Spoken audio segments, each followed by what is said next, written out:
We are going to get started. So if you want to find a seat, find a seat. If you don't want to find a seat, sit on the floor, stand. Wherever you're going to be most comfortable is great.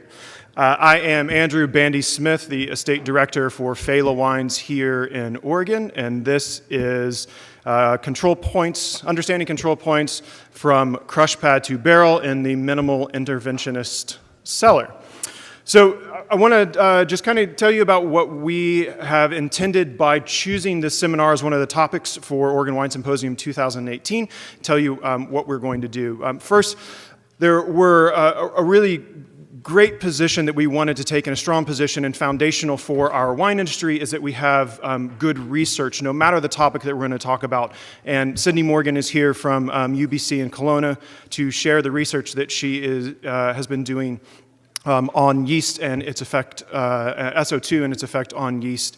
Sydney works from a perspective on winery scale, which is really critical, I think, for all of us who want to understand better and take applicable things back to our cellar. In that same vein, while we want to present good research, we also want to have takeaways for each of you that you can go back into your own winery, that you can make choices about how you want to implement practices, that you can do trials, and that you can have some knowledge and understanding, because I think the goal for all of us, and no matter what the subject is that we're talking about, if we're talking about the work that some of us do in a conventional way, if we're talking about the work that some of us do in a commercial way, if we're talking about the work that some of us do in a natural way, our goal is to make wine that is drinkable, enjoyable, and that we can sell in the marketplace and be happy about the work that we have done personally.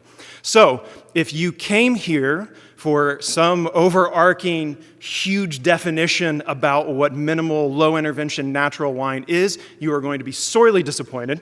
So if that's your goal, bye. Just take off, because that's not what we're going to do. What you are going to hear instead is from people, from our panelists, from a researcher about the work that they're doing, what is important to them personally, and also what we want as the end of this is always to create more conversation. So I hope that conversation is ongoing through this seminar. Sydney is going to present her research, and after that we're going to have a conversational style dialogue here with the panelists who are with us. So that conversation is going to happen during Sydney's research presentation, and also while the conversation is ongoing here. On your app for the symposium, on the Socio app, you can go into the meetings, click on the meeting for this particular seminar, and you will be able to submit questions or comments that will come up here, and I, as the moderator, will in real time pull some of those into our conversation. So we want your participation as we go through. That being said, I'm going to introduce Sydney Morgan. Sydney is a true Canuck. She grew up on Vancouver Island and in Kelowna up in BC.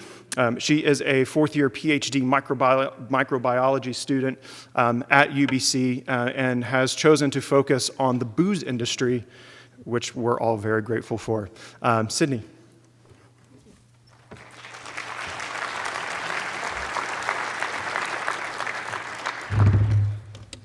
Oh, no, I need that. All right, thanks so much for having me, guys. So I'm going to jump right in. I'm just going to make sure I'm staying on time here.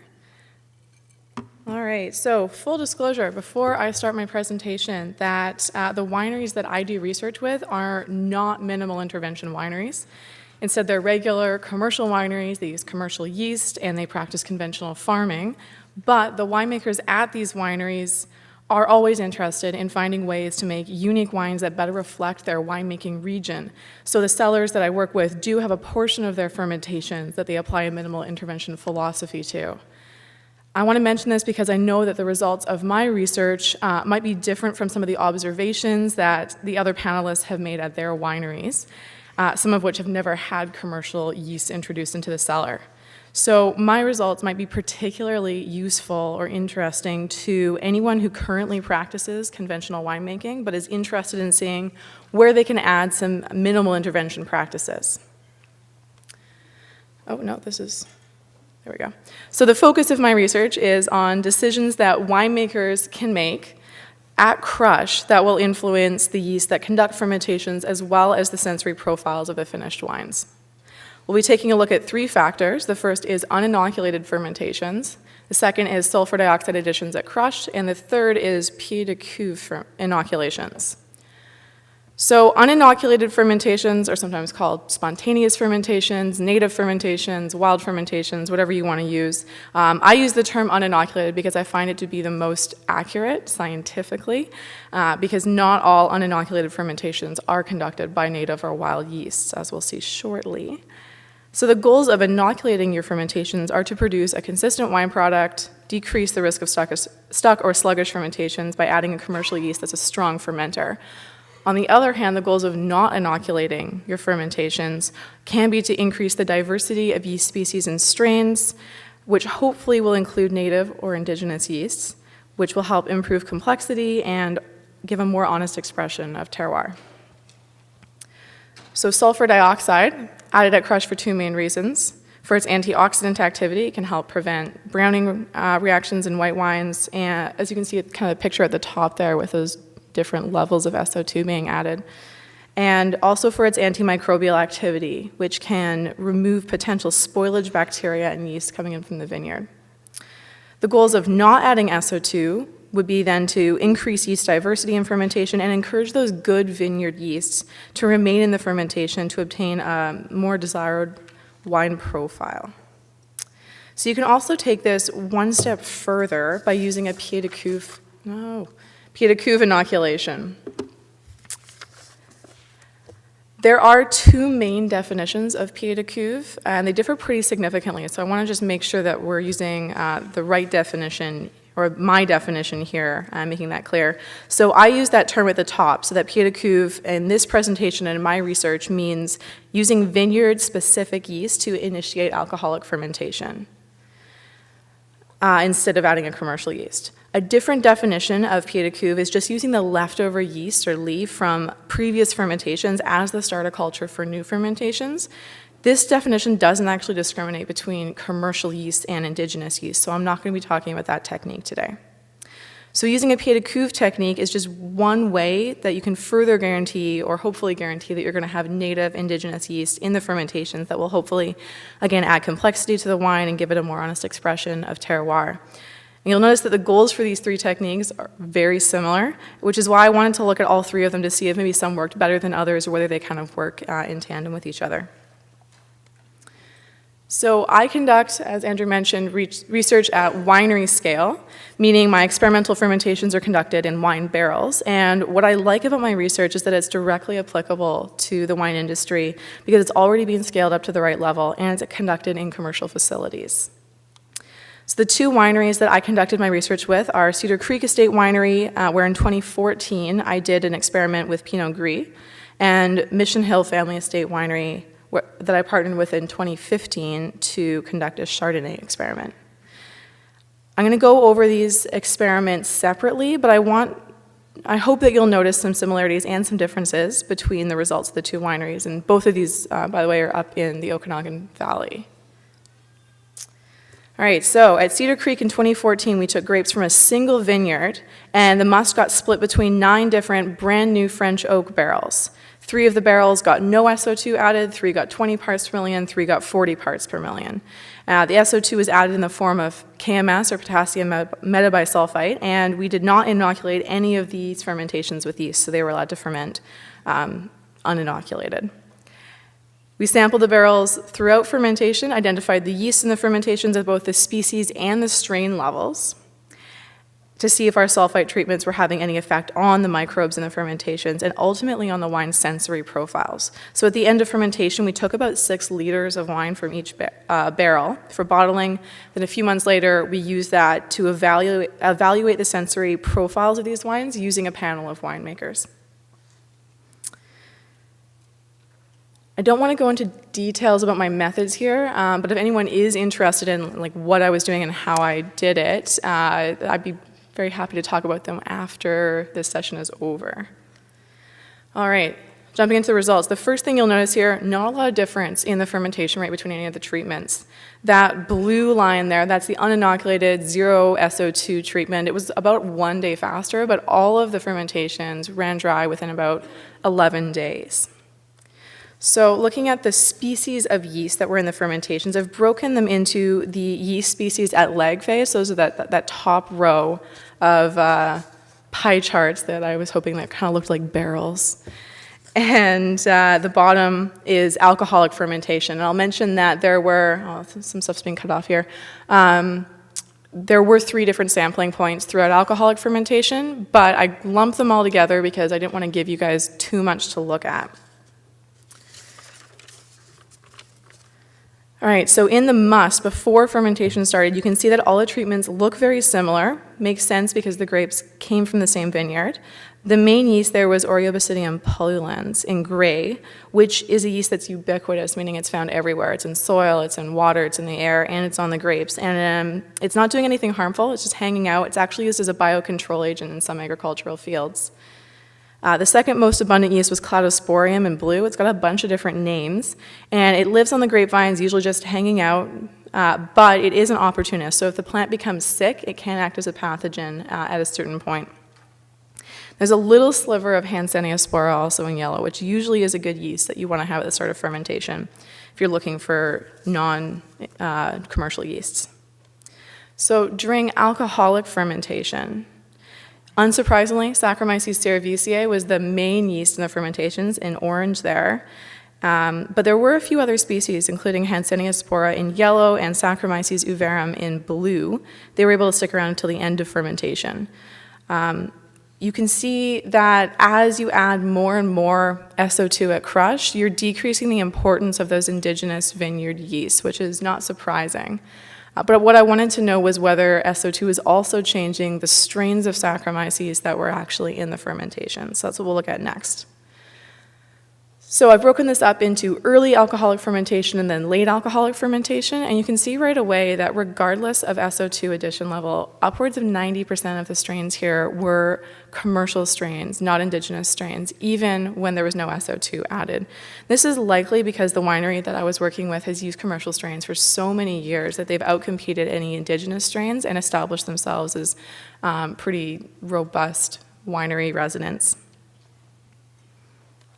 All right, so looking at different strains here, I know there's a lot going on, but I will draw your attention to a couple of things. So the strain Lallemand DV10 up in the dark blue was an important yeast in all of the fermentations, and it was being used in neighboring fermentations at the same time, so I wasn't surprised to see that one playing a pretty big role. Some strains like Premium Super Tuscan in yellow, Lalvin CY 3079 in green, and Vitilivier 3001 in blue there, preferred a low to medium sulfur dioxide level for fermentations, while strains like Uniform Syrah in gray, Lalvin K1 in orange, and Lallemand D47 in brown preferred a medium to high SO2 fermentation. I do want to mention here that these differences in the yeast are not the result of differences in SO2 resistance between these strains. These are all highly SO2 resistant. They're commercial yeast. That's what they're bred for. But instead, adding different levels of SO2 or not adding it at all can create a different type of environment with different levels of competition from vineyard yeasts. And some of these yeasts fare better with more competition than others. That's what you're seeing here. All right, so looking at the wine sensory profiles, what I've shown here is something called a radar plot. And what it does is it looks at the relative differences in the different wines in terms of the sensory attributes arranged around the outside there. The more round and circular a color or a treatment is, that means the more balanced that sensory profile is. So what you can see is that when no SO2 is added in blue, there's a lot more citrus and palm fruit aromas compared to the others, and the profile seems to be pretty balanced. When you add 20 parts per million in orange there, it still looks pretty balanced, but instead of those fruity aromas, you get more spice and vanilla showing up. And then when 40 parts per million was added in green, that balance of the wine profile seems to be kind of lost, and you can see there isn't a lot of any fruit flavor at all going on, but instead a lot of toasty, smoky aroma as well as vanilla aroma. So depending on what style of wine you want to produce, the decision about how much SO2 to add at crush can have a lasting impact on the final wine product. All right, I'm not going to linger here, but I just wanted to put it up there in case anyone does have any questions about the chemistry. So at the top is the chemistry at crush, and then at the bottom is the end of fermentation. I just wanted to highlight that these were normal wines. There was nothing funny going on, no high levels of VA or anything like that. And I will come back to this if you guys do have any questions about it later. Okay, so on to my next experiment. This was conducted at Mission Hill in 2015. It was very similar to the last experiment in terms of its layout, its sampling methods, but there were a couple of main differences. I looked at Chardonnay instead of Pinot Gris. I used stainless steel barrels instead of oak barrels. And I also added a pied de cuve factor to the design to see whether this type of inoculum could potentially help vineyard yeast play a larger role in fermentation, and whether combined with SO2 addition, they kind of canceled each other out a little bit. So a few days before harvest, we picked up some of the yeasts, we picked some of the grapes from the vineyard, we crushed them by hand out in the vineyard and let them ferment naturally. So this pied de cuve never actually saw the winery until we were adding it to our barrels. So after harvest happened and the barrels were filled with grape must, again, all from one vineyard, we added about half a liter of that pied de cuve inoculum to the pied de cuve treatment, so that's half the barrels there. And then we also added 40 parts per million SO2 to half of the barrels to end up with those 4 different treatments that you can see. And each of these treatments did have 3 replicate stainless steel barrels, so there were 12 barrels total in this experiment. All right, so right away, you can see some differences in the fermentation rate that wasn't there in that first experiment. It also lasted quite a bit longer. So the first year that I did this experiment, the fermentations were finished within 11 days, whereas this one went on to 21 days and a little bit longer. In this experiment, the 2 treatments that received SO2, so that's the red and the orange, that are kind of overlapping, they had a really similar trajectory of fermentation. They started off really well, they finished within about 13 days. The uninoculated 0 SO2 treatment that was in blue was a little bit slower, but still followed that kind of same trajectory. But the pied de cuve 0 SO2 treatment, the one in green, had over a week of lag before it started fermenting, and it had quite a bit of trouble finishing as well. So that's the one where we added a bunch of vineyard yeast and then didn't add any SO2 to kind of balance it out. So looking at the yeast species in the fermentations. So the pied de cuve inoculum at the top there, it contained mostly Oreobasidium polylens, just like the last experiment, but there was also 2 species, Mycosphaerella tassiana and Alternaria in dark blue there. And Mycosphaerella is actually probably the same species as that Cladosporium that I mentioned from the previous experiment. It's got a lot of names. But both of these yeasts, so Alternaria and Cladosporium or Mycosphaerella, they're yeasts that, again, usually live on the grapes in harmony with the grapevines, but they can turn into opportunistic pathogens if the grapes are sick. All right, so if we take a closer look at that pied de cuve inoculum, you can see that at the top there's a tiny sliver that belongs to Saccharomyces species. And if you zoom in a little closer, you can see that it's actually a little bit of Saccharomyces uverum, a little bit of Saccharomyces cerevisiae, but only about 1 out of every 1,000 yeasts on the grapes were a Saccharomyces yeast. All right, so in the lag phase, that's that middle row there. A lot of Oreobasidium, but also a lot of Hansenia spora in yellow. And at this point, I'm not sure whether they just kind of got more abundant on the grapes as they were ripening those last few days, or whether this yeast got into the must through the winery equipment, whether it's just hanging out in the winery, and that's how it was getting in. So a little bit more research needs to be done there.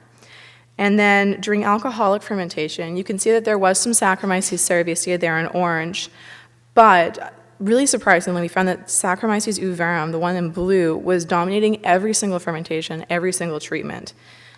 Now, Saccharomyces uverum isn't available as a commercial yeast in North America right now, so we're assuming at this point that we've come across an indigenous population of yeast that's established itself in the winery, and it's really good at fermenting, and it's obviously able to outcompete any commercial strains that have been used in the past.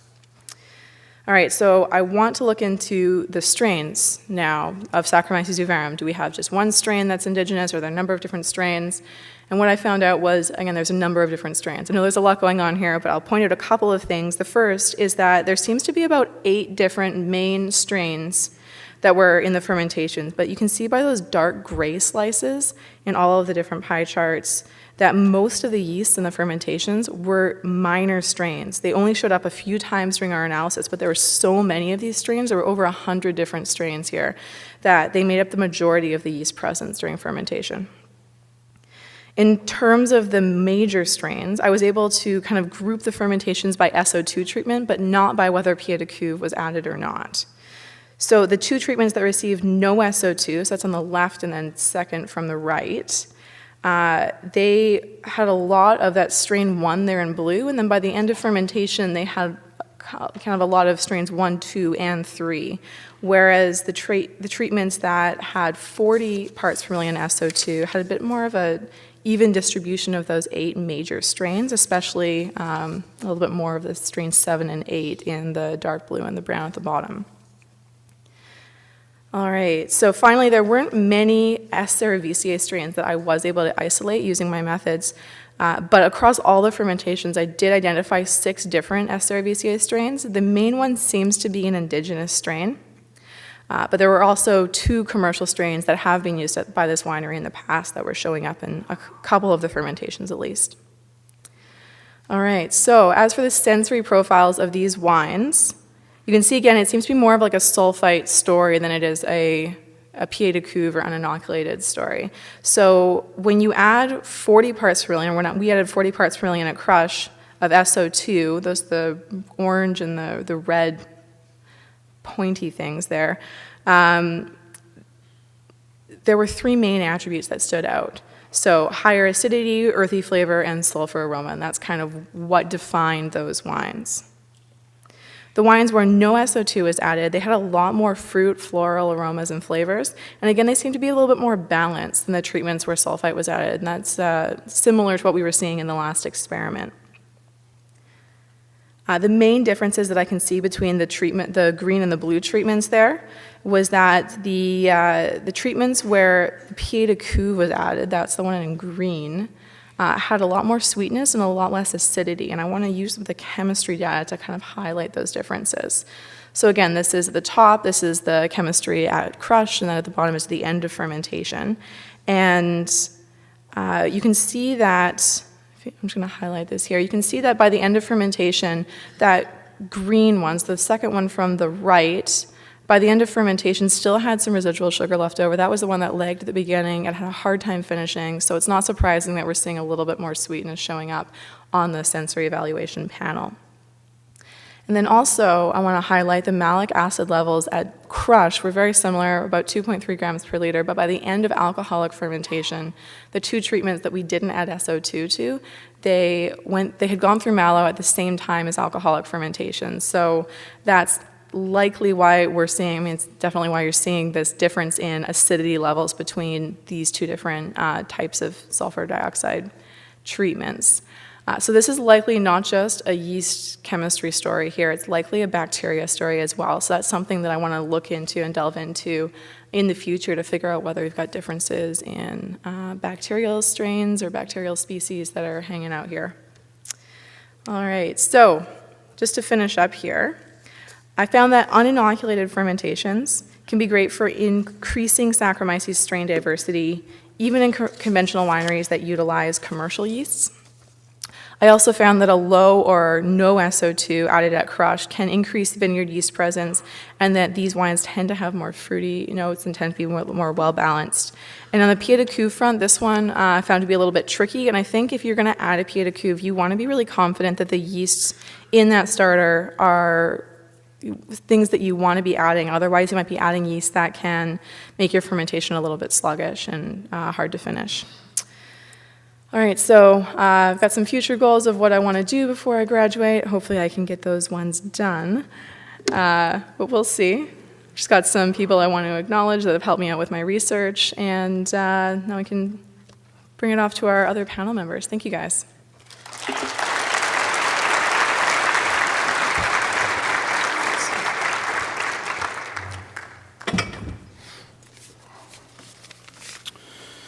Thanks to Sydney for presenting that research. She's going to be joined up on the panel. First coming up the stairs. Give a hand for Eric. No, I'm kidding. Eric Texier is here from the Rhone Valley. Eric grew up in Bordeaux, moved to the Rhone, and eventually ended up back at Bordeaux for university education, and has now returned to the Rhone, where he continues to work farming about 25 acres of vines and consulting and doing work for a number of other wineries in that area, as well as internationally throughout Europe. Next to Eric is Chad Stock. Chad is the co-owner and winemaker of Craft Wine Company here in Oregon. He has brands under Craft Wine Company that are Minimus, Omero, and Origin. He is a graduate of Fresno State and also does some consulting work with those interested in working in a more natural way, both in the vineyard and the winery. And next to Chad is Mike Roth. Mike is my brother from another mother. Is that what we decided? Yeah. This is not an illusion, and it's not a trick. Eric and his partner Craig own Lo-Fi Wines down in Santa Barbara. He spent time working at Saddleback, at Gergich, and also at Martian. And my favorite thing about Mike is that he does not own a distemmer. Totally true. So we'll start with Eric, and each of the panelists will want to go down, and if you will say why it is that you have chosen to work in the way that you do in terms of low intervention, minimalist winemaking, natural winemaking, and we'll get started there. So Eric, please.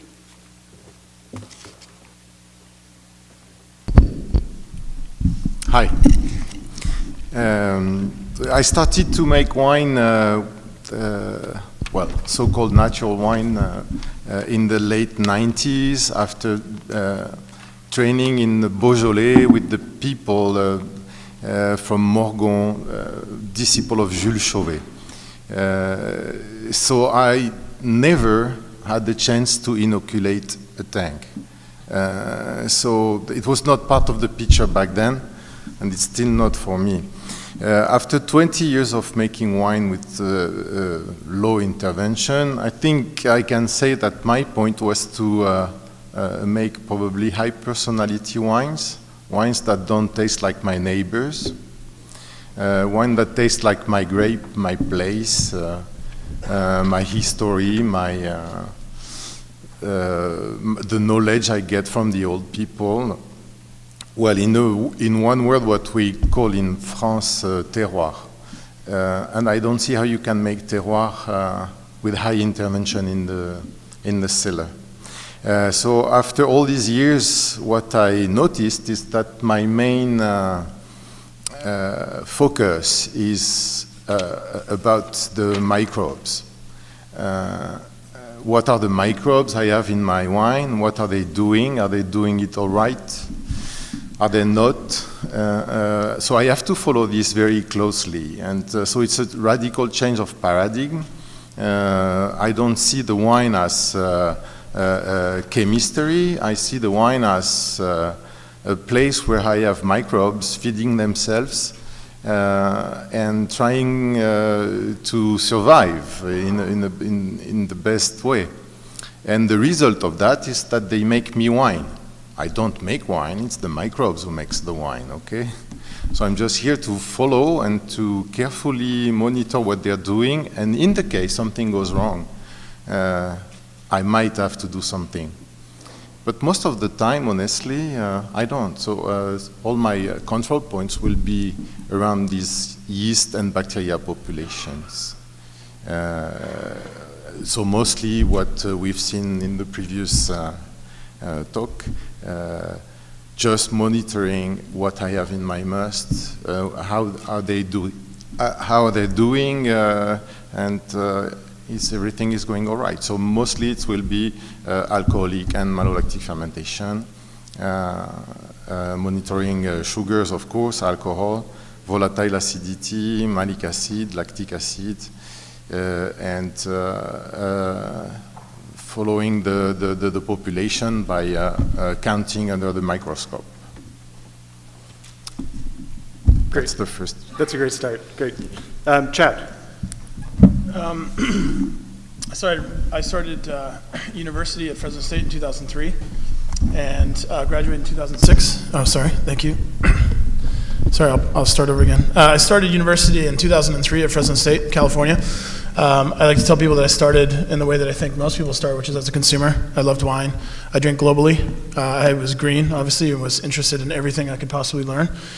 And the discovery of wine for me, I found certain consistencies of wines that I loved. And when I would research how they were made and where they came from, I found a consistent theme, which kind of leads to this topic, which is uninoculated fermentations and working organically in the vineyards and biodynamic concepts. And that kind of inspired me to search out of the university to work and apprentice for people who were actually already working in that way that I could learn from. And ever since I started making wine, my very first vintage out of college in 2006, that's all I've ever done. I myself have also not worked in a winery situation where I've ever inoculated anything.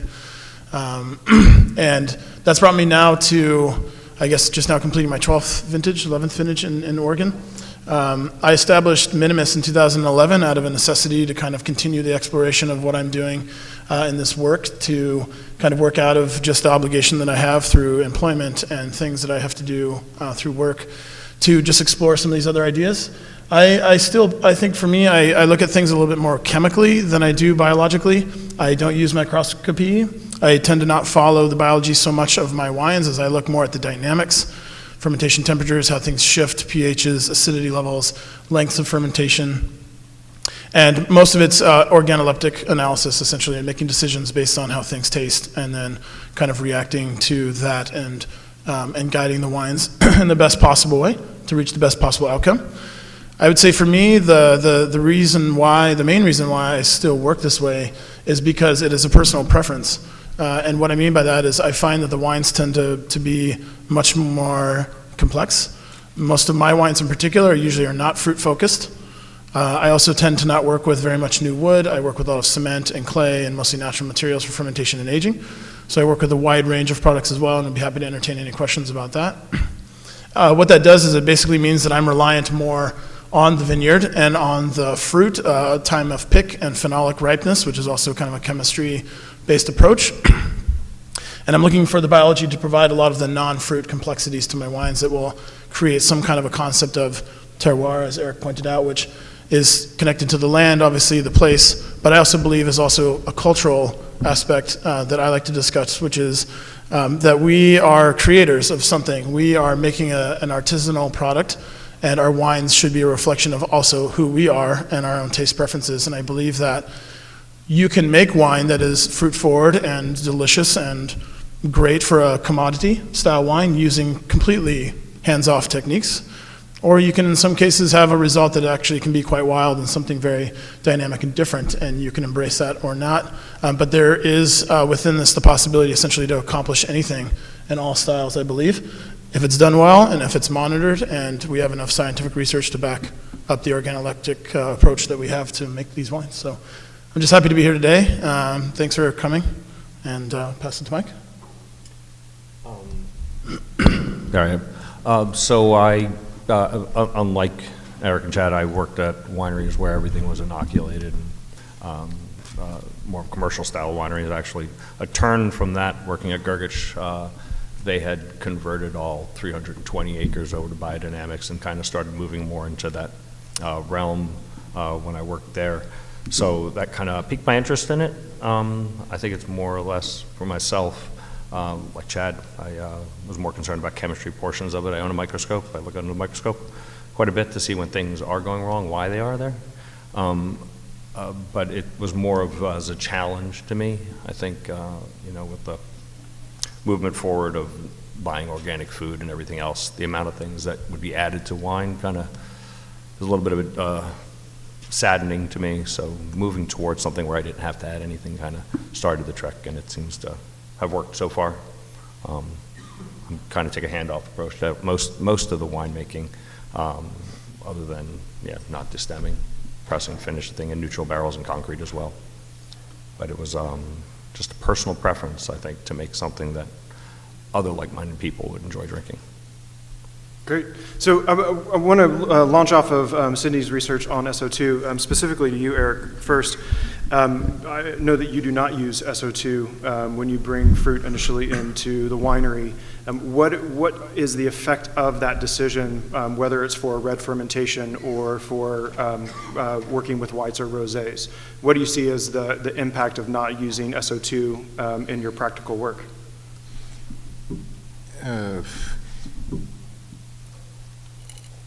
Since like Sydney showed previously, there is this tradition saying that as soon as you use SO2 at crush, you will decrease the expression of terroir. This is not new. It has been known by the farmers forever, and you find easily in the literature writings about that from the mid-18th century. So as soon as I wanted to produce terroir-driven wines, sulfur was not an option for me. And I learned from people who were not using sulfur and who didn't inoculate. So I think I don't see the whole thing in a specific way because I was trained that way. But definitely, it's more a reaction to what's happening type of winemaking than like a preventive winemaking. I don't do things to avoid something.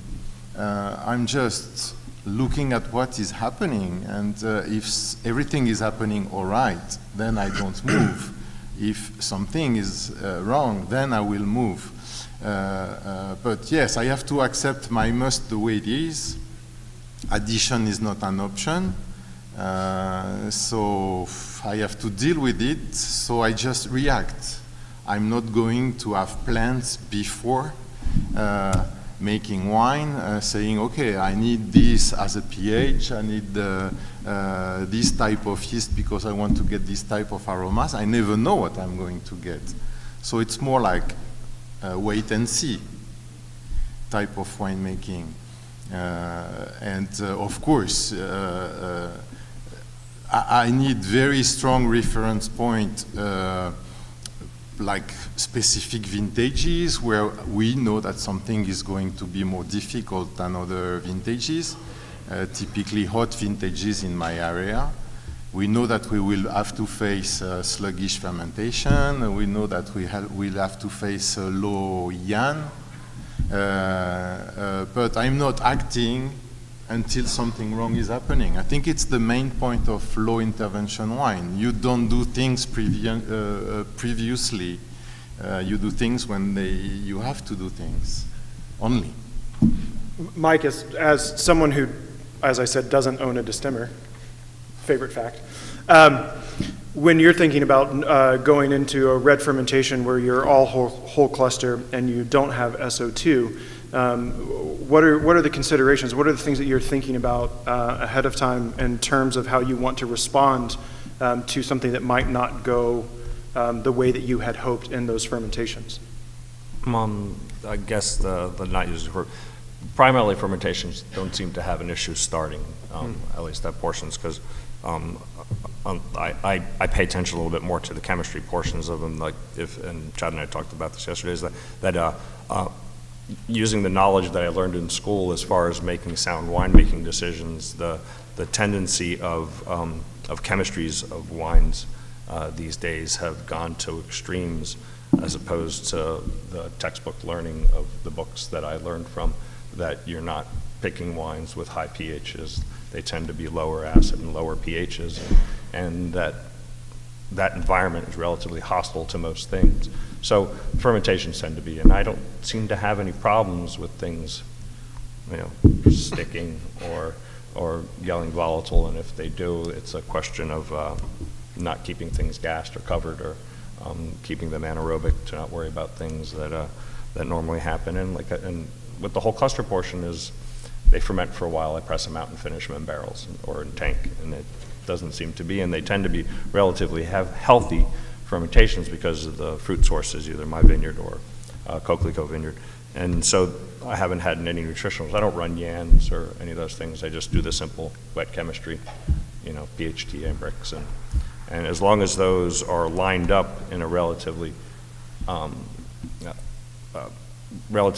linear sense, that the TA is high and the pH is low and the bricks are low, and then it makes a style of wine that I find enjoyable and relatively easy to produce, because I don't have to mix a whole bunch of things and weigh a bunch of things out and calculate a bunch of things, and it saves on time and money.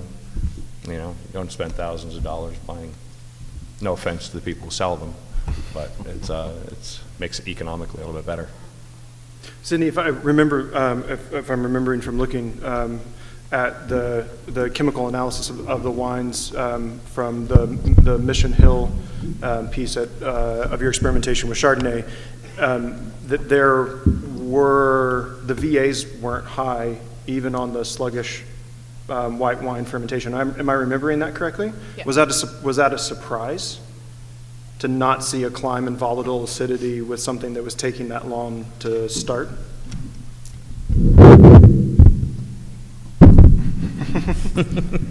I don't know how accurately I can speak to this, because I'm not a winemaker. I'm a microbiologist, but the winemakers who I was working with at the time were not concerned. So they're coming through and they're making sure that they're smelling things, and they told me straight up, because they do practice conventional winemaking, hey, if this is going to start to go south or something, we're going to add some yeast. We're going to add what we need to add to make sure that this fermentation goes. The yeasts themselves were not that different in the fermentations when we actually took a look at what the yeasts were. So they took a little while to get started, but they might have been a little bit, fewer yeasts there. But again, the yeasts were the same, and I'm assuming the bacteria were probably the same as well. So based on the microbiology of it, I'm not surprised that we're seeing consistent results, because the yeast and the bacteria probably were consistent between the different fermentations as well. Chad, if you saw a VA climb, whether by measuring it or just organoleptically assessing it, what is your response in white fermentations to help to mitigate something that could become a problem later on? I usually find that volatile acidity develops in white fermentation due primarily to lactic acid issues, complications of consumption of sugar, and the discussion of hetero versus homolactic fermentation, lactic acid bacteria. So we don't do anything through microscopy, and we don't analyze the wines, but we do taste.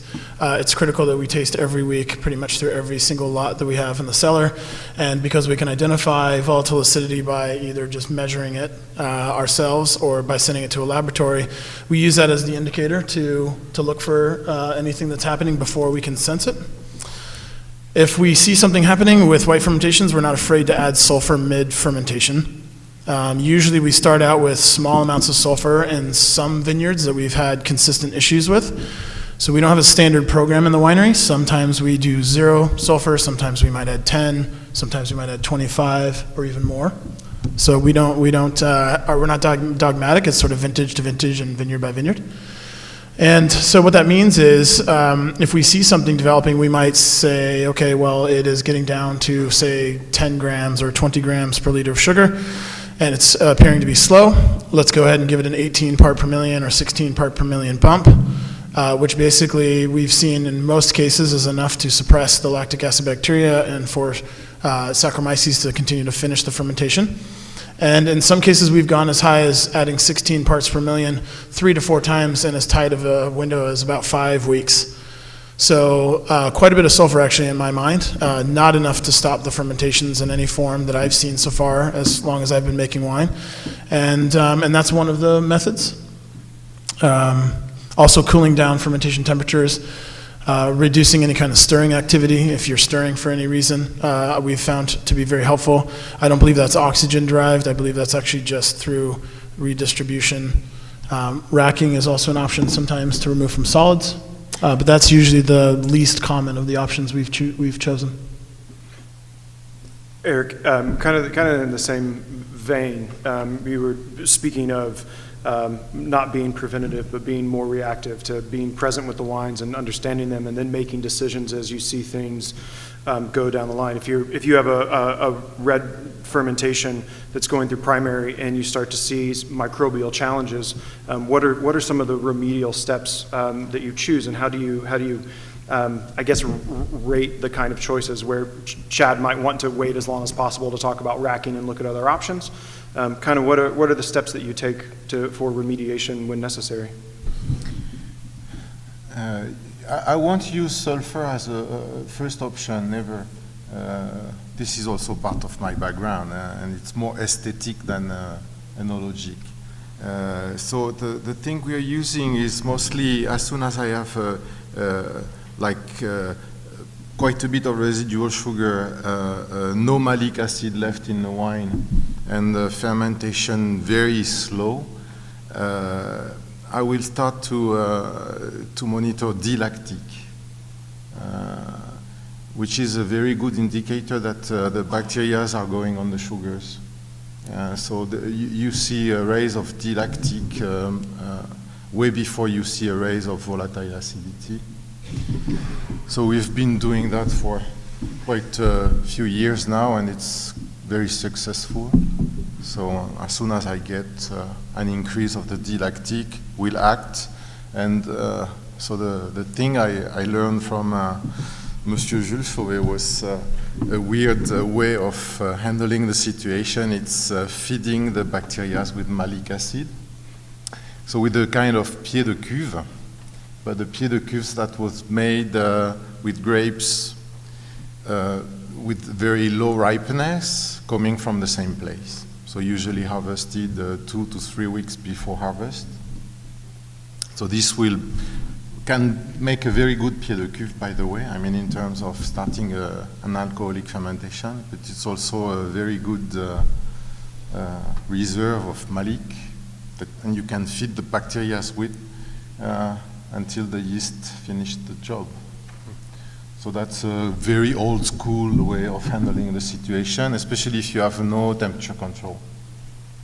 So that's what I've been doing for quite a while. That sounds like it requires a microscope and plating and looking at things. Yes, definitely microscope is very useful. And also the D-lactic analysis, which is an enzymatic analysis, easy to do, easy to find.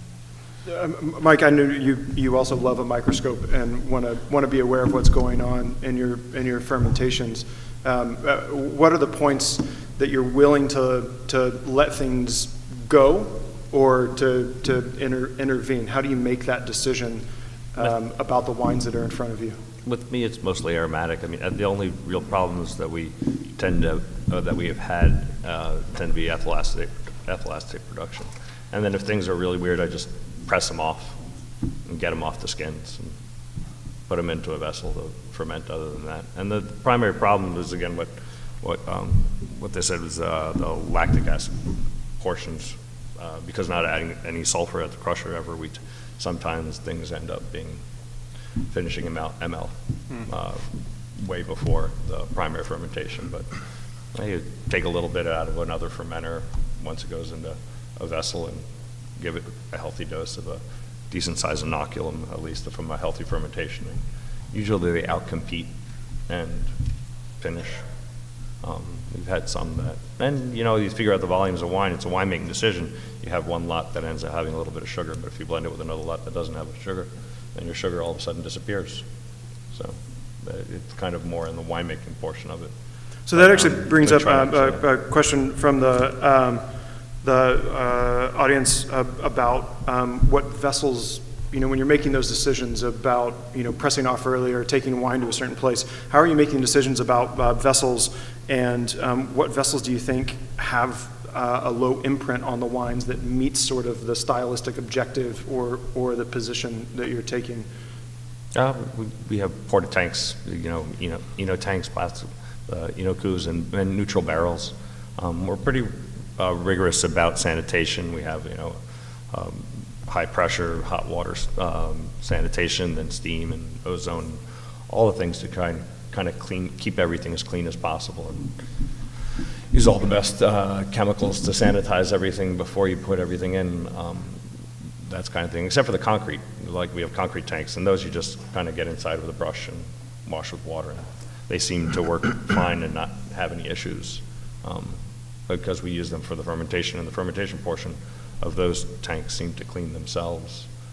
Like I said, the chemistry of the wine when you put in is a relatively hostile. If it's not high pH, it's not a lot of things. And temperature, I think we've noticed the issues is that that concept of picking everything cold and cold soaking. We don't cold soak anything. You want to have everything at the temperature, the yeast-like, not bacteria-like, and that tends to be slightly colder. So we have our fermentations tend to take off right away just because, and I asked them to pick a little bit later in the day. I don't want the fruit there at 6 in the morning because I don't get up that early. I want it there at 9. Chad, what kind of vessel decisions are you making? Well, one thing I was thinking about, actually, just from the last question, was to provide a little bit of context. I can't speak for Eric and for Mike, but compared to the research that Sydney had done, my primary fermentations for white range anywhere from 6 to 15 months to finish the sugar. So if we're looking at a scenario of, competing with lactic acid, I want you guys to understand it's within an extreme time frame, and the extremity to which we have to deal with it is quite rare, and usually on a very small scale. So I thought that context would be important to know in the discussion of white, and I don't know for you, Eric, if you have a broader range than that, or Mike? I still have Chardonnay fermenting, so. Yeah, all of my white wines are still fermenting in the cellar right now, unless they were fermented on skins. Mine too, yeah. So everyone's white wines are still fermenting? No, my Shannon's dry. Oh. And Then why are you here? You should be at the winery. It's topped up doing its thing. Good. It's like good. Raising children. That's good to know. Eric, since the question came about on the Pied de Cuve, when you're talking about building a Pied de Cuve to bring that malic acid into the winery to help in any challenging fermentation situations, you talked about picking 2 to 3 weeks, I think, before you're picking for the ripe grapes that you want. Do you ever use secondary fruit as part of that as well? Is that an option, or is it always the earlier than what you're going to harvest for ripe grapes? It can be an option too, yeah. Definitely. Yeah. Mm-hmm. You would expect to see the same kind of chemistry, the same kind of work that would be done. Yeah, absolutely. With second crop as well. Yeah. Could be an option too. But I use the Pied de Cuve like a medicine tank, So I can use it as a Pied de Cuve, like Sydney said. Sometimes, if the fermentation takes too long to start by itself, or I can use it in case I need to feed my bacteria. There's a question about white wines and SO2, specifically about tannin and white wine. Chad, I know you do a lot of skin contact, skin fermentation. With using little SO2, how do you understand the role of tannin in those wines as you're making the decisions about what to use for skin contact, not skin contact, et cetera? Skin contact for me is more about a textural quality. I think for me, I struggle in Oregon in general to have the acid levels that I want and also the ripeness and expression of fruit that I would like. And I've learned over the years that skin contact is important to some degree, whether it's just hard pressing or something that's extreme for many, many months on skins and everything in between.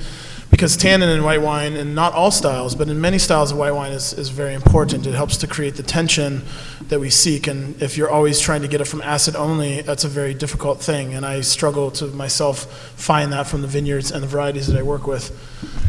So in terms of the chemistry and how it would work with SO2, because my fermentations are incredibly long and slow for Chardonnay, let's just say, because that's a bit more of a common perspective here for Oregon, it is important that I have something that is going to protect the wine. And so to have the tannin, to have that phenolic quality, opposed to browning it out immediately, and being highly reductive following that, and then having short fermentations that are either inoculated or not, fed with yeast or nutrients or not fed with yeast nutrients, but are finished in a short time frame. Let's say within 3 months, to me, that would be a really fast ferment. Because of the length of my fermentations, I need other things to protect the wine. And so for me, I see stages essentially of how those phenolics sort of brown out or polymerize or evolve throughout the fermentation. And usually I don't see them by the time I'm actually ready to sulfur before bottling. The wine is pretty well resolved.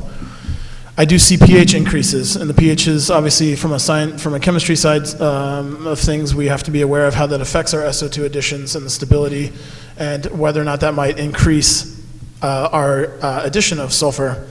My answer to that is it does not, it's irrelevant. And the reason why it's irrelevant to me is because if I was to make Pinot Noir here naturally without adding acid, and I hit a natural pH of 3.35, with nice, beautiful, soft tannin, and I bottled it with 40 parts per million of SO2, I'd be pretty stoked. I see that we can do the same thing with white wine. So for me, white wine and red wine are actually more similar than different. And if I can have a white wine finish with some phenolics, but that's polite, okay, nothing crazy, some phenolics, and that phenolic is going to build some structure, and I believe that that's going to increase the antioxidant capacity of the wine, even though my pH is higher. If you were to just look at that wine on paper and not know if it's Chardonnay or Pinot Noir, it doesn't matter. And that's, that for me is part of the chemistry approach of how I look at wine. And so that allows me to look at wine in different style parameters because I'm more flexible on what my pHs might be on white wine. So I usually don't see the phenolics transfer to the final wine too much. If anything, it helps to provide nice textural components, and I usually end up landing with lower sulfur. Another thing too, the last thing I would add is that because I don't have sulfur throughout the stages of a good ferment that's behaving well, when it's done in 12 months and I intend to bottle it 3 months later at 15 months of age, instead of adding it a month or 2 or 3 months old after it's finished its sugars or malics or whatever the style of wine it is you're going for, instead of hitting it with molecular and then sitting there and adding molecular and continuing to maintain molecular for month after month after month after month, the SO2 levels reach astronomical kind of like heights, right? So for me, I can reach a molecular that's reasonable at 15 months and hit that wine 30 days before I bottle, and I can bottle and hit a reasonable amount of SO2 with a fraction of the amount that would otherwise be required, not only by the TTB and federal law, but by biodynamic standards. There's a question which I think relates a little bit to how we deal with white juice, what we do with red fermentations, about making those decisions about SO2 and how to protect the fruit that's in the tank or protect the wine that is in barrel waiting to ferment. So, Mike, you mentioned cellar sanitation as a really critical component for what you're doing. What are some other strategies for you in regards to either using gas or using temperature to have protected fermentations? CO2, really the thing. We don't know to use it in the quantities. It's too expensive to use it in the quantities of dry ice, but dip tubes and blanketed things with CO2 with snow cone. That's pretty much all that we do, just to keep it somewhat anaerobic until it starts to move a little bit. We don't do much as far as punching down. We walk around on things a lot, cross-contaminate, so that seems to get things fermenting and pump over. As much cross-contamination as possible. Yeah. Eric, are there things that you do in your cellar to protect fermentations that either might be a little bit sluggish or in a no SO2 environment? No, in the cellar, no. In the vineyard, yes. Yeah. So all the preventive things I can do are in the vineyard, not in the cellar, definitely. So like everybody said, low pH is, high pH is not an option. If you want to make low intervention wine, it's almost impossible, let's face it. Definitely, when I started to grow my own vines, the soils were in very bad shape because of 50 years of use of fungicides and herbicides. The pH were around 3.8 at harvest. Now I'm much more around 3.1, just because of the soil. and the soil management and the improvement of the soil. So this is definitely a very good option if you want to do something preventive, is to be sure that pH will be low because of the work in the vineyard. And also Jan, it's the same thing. I have had a lot of problems with Jan at first, and with the improvement of microbiology of the soil, Jan is much better, and it's a much better Jan for whatever reason. I don't need 300 like Sydney showed, but 150 is plenty enough for me, and this is a real preventive thing in terms of bad fermentation, with all the defects that you will get, and which are very, very common in the natural wine world these days. So this is not what I want to do. A question just came in about that, about as we talked about, you and I talked about yesterday, that you do see the ability to make natural wine as a way to highlight terroir, and that, whether it's high VA or potentially other non-stack yeasts being part of the makeup of the wine, or even carbonic maceration being a technique that's used around the world by producers working in a low intervention, minimalist, natural way, kind of obscuring that.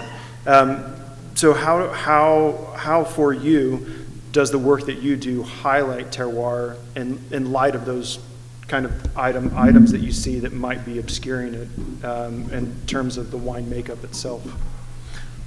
Well, yeah, definitely low intervention or low use of SO2 or no inoculation doesn't mean that you will make a terroir-driven wine. There are tons of options without sulfur, without inoculation, that will make a wine taste the same in Oregon, in Italy, and in Australia. So like typically carbonic maceration, but also mousiness. It's the international sign of recognition of badly made natural wine. You find mouse in South Africa, in Chile, or in California. France is very good at mouse too. Probably the best right now. And no, for me it makes no sense. It's like new oak.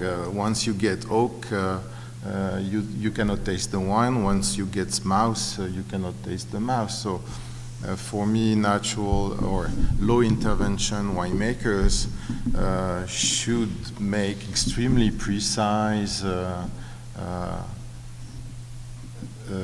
extremely nice wines in terms of aromatics, balance, and nicer than any conventional winemaker, because they have the opportunity to make it. In that space, Mike, I think in Santa Barbara, especially, the kinds of wines that you are making don't generally, I fit for sure what I think about Santa Barbara wines as being opulent, ripe, big, bold, close to 16% alcohol or so. How for you are you looking to highlight terroir by the work that you do in the cellar? I do quite a bit of carbonic maceration because I believe that it's winemaking and I'm the most important thing, not the terroir. It's all about me. No, I think, well, even though the carbonic, it's semi-carbonic. We don't do a lot of crushing. We'll stomp things with our feet. But I think that along the same lines Eric said is that by not using new oak and picking things where you don't have to acidulate and you don't have to add water back to everything, it actually shows more of the region, than the styles of wines that other people tend to make in the area that I have. And then not to fault them for that, but I think they're just chasing a different rabbit, to put it in dog track racing. And I don't concern myself with what they're doing.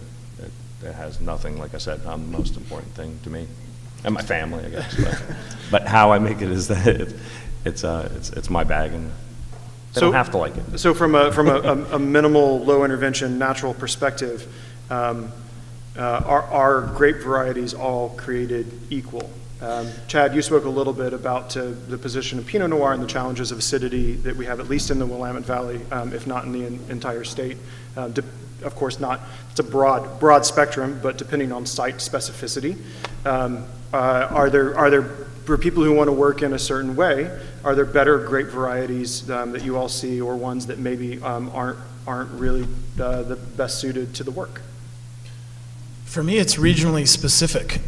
I don't think it's a good idea to ever say, I want to make this thing. Where do I now go to do that? I think you need to actually say, I want to be here, or this is where I live. What do I now make? And Oregon was built, to me, on a narrative of the first, which was a drive to make Pinot Noir, which has turned out great, but I myself am finding some issues. We have very high pH problems here with our wines in Oregon with Pinot Noir. I think that our acidic soils are largely conducive to high pHs in most of grape varieties. And I would like to let everybody in this room know that I'm currently working on over 30 different grape varieties that I'm experimenting with in Willamette Valley, so I'm looking for things. And I've found things that are far worse or just as bad. I've also found some things that are better. And so I have to ask myself, am I trying to make something for Oregon that I think is going to be the best fit for this kind of making of wine, which for me is hopefully a better steward of the land and maybe a bit more reflective of our place, that I have to be flexible on what that grape variety could be. There are many, many options. One of the greatest limitations, I believe, is actually the access to good, clean material, and also vines, varietals that are not even available in the United States at all. And so I think that if we're going to try to find things that are going to naturally, off the vine, provide the chemistries that we need, both in white or red or whatever style you like to make, there's a lot of work to be done there, and an open mind that's going to be required to kind of understand what that is, and then to work within that context. Eric, what are all the different grape varieties that you're working with in your winery?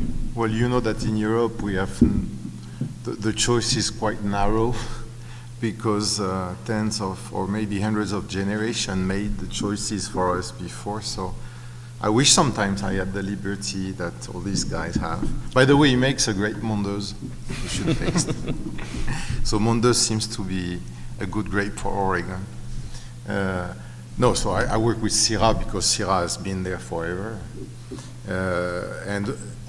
But we are still digging in the old varietals, and we discover that with the global warming, we find solutions in the old grapes. Like I discovered in one of my old Syrah vineyard that we have a grape called Ex-Braya.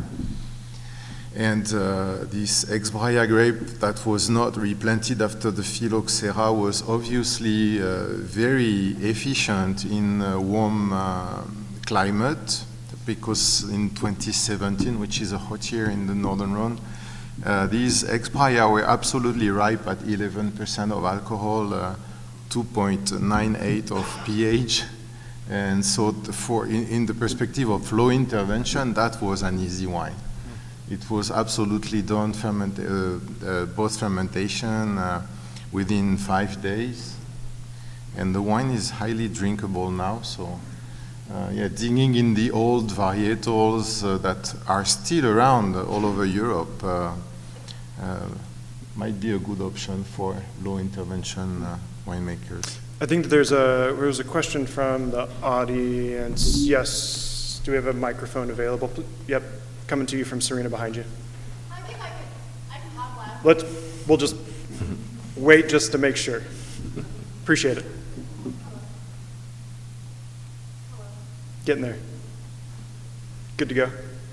Sydney, at what time point did you do sensory analysis on the wines? So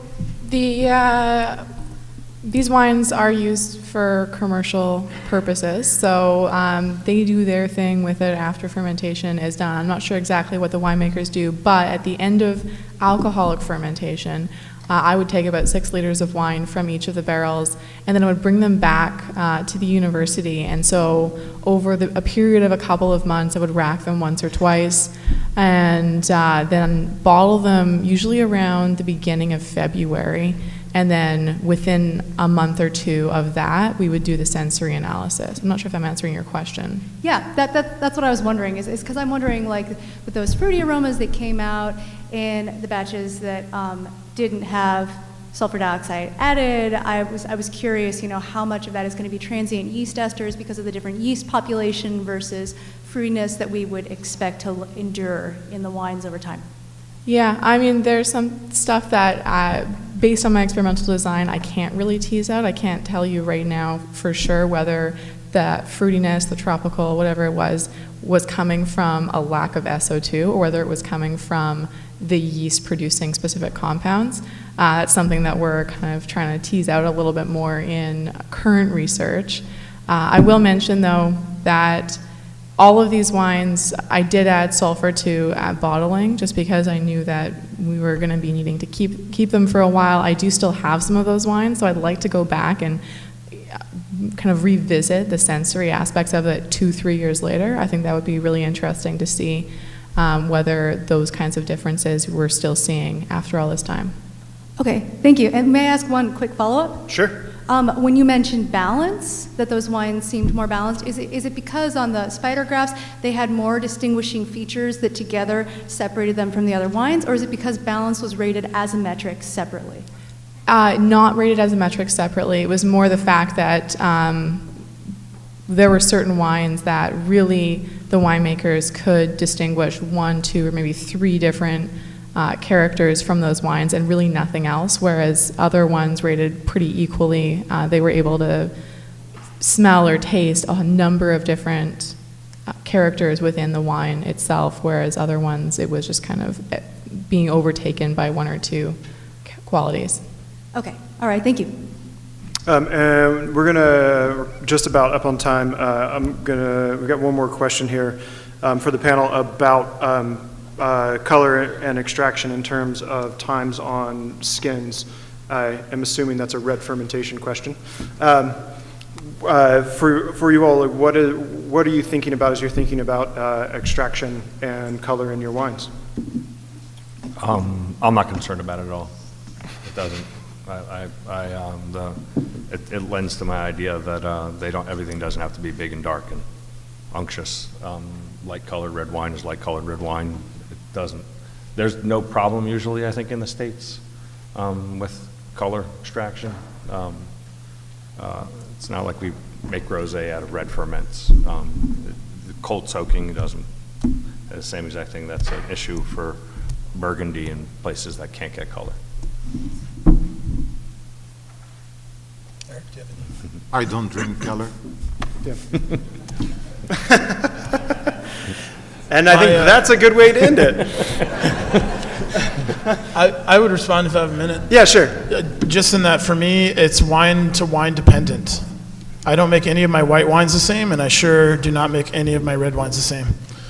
So for me, with Blaufränkisch, for example, which is a great variety I've had tremendous success with here, the color gives easily because it's there, right? And so I'm going to embrace that. That's fine. But I'm not going to use enzymes. I'm not going to do massive macerations or cold soaks to try to coax out more. And on something that's pale, like Trousseau Noir or Pinot Noir, I'm not going to try to make it look like the Blaufränkisch because it's not there. So I'm working within the context of what I feel like each grape variety gives and what it can give without having to go beyond sort of temperature extraction and sort of winemaking technique that doesn't otherwise require anything like enzymatic additions or any kind of extremities. So I don't seek to get anything that isn't naturally there, basically, but if it's going to give it, then why not embrace that? Great. Yeah. I want to do a quick thank you for the steering committee for this panel, which is Claire Giroux from Brooks and Ashley Campion from Lemelson. The person who really kind of drove this in the steering committee was Grant Coulter from Flaneur and his 100 Suns project. So thanks to them. As I said before, the ongoing goal of this, while there are good research and hopefully things that you could take back to try in the cellar, is that we want to keep the conversation going.